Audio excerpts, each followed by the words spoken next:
नमस्कार हैप्पीकृषि ऑर्गेनिक रो आउ एक नूतन ब्लॉग को आपण मानकु स्वागत।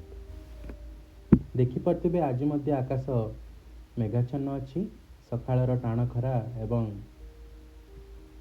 देखु देखु अपराह्नर अचानक वर्षा। चलंतु एई खरा वर्षा भितरे फार्म आड़े टिके बुली आसिबा।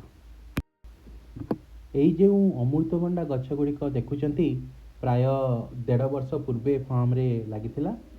अमृतभंडार उत्पादन कमिगलाणी धीरे धीरे।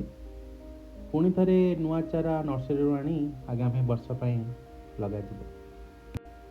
एई जगह रे देखुथिबे किछि पिजुली गछ लागिछि, जहा पिजुली आदाय होछि सेतिरु किछि घरे व्यवहार होछि आउ बाकी बाजार रे बिक्री ही होछि। या पछरे देखुथिबे हम बायोफ्लॉक रो काम चलीछि, जहा ऊपर गोटे डिटेल वीडियो आगे को आसीबो।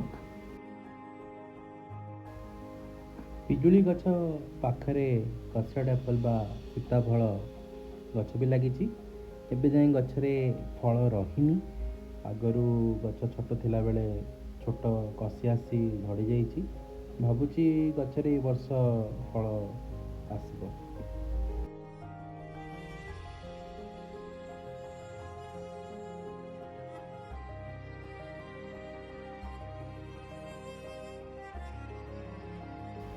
यह हूँ आम फार्म फिश पॉन्ड जो माछ चाष हुए।